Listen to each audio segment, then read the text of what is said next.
মসজিদে মুরগি মানতি করেননি, সদকা দেন না মসজিদে মুরগি, সদকা জায়েজ নাই বাবা।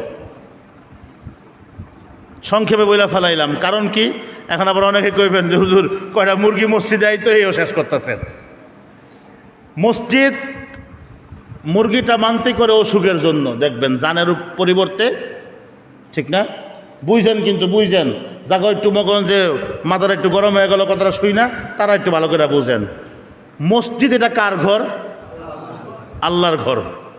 আল্লাহর কি এত অভাব হয়ে গেল আল্লাহ সদকা খাইব? কন্যা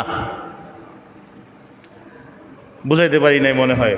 অভাবটা কি আল্লাহর হয়ে গেছে? সদকা আল্লাহ নিতে হইব। হ্যাঁ, এখন আপনি সদকাটা কই দিবেন? মাদ্রাসায় দেন, লিল্লা বোর্ডিং, বহু এতিম গরিব আছে, দিয়া দেন মাদ্রাসায়। একটা ফকিরকে আপনি দিয়া দেন, তার উপর সদকা খাওয়া যায়।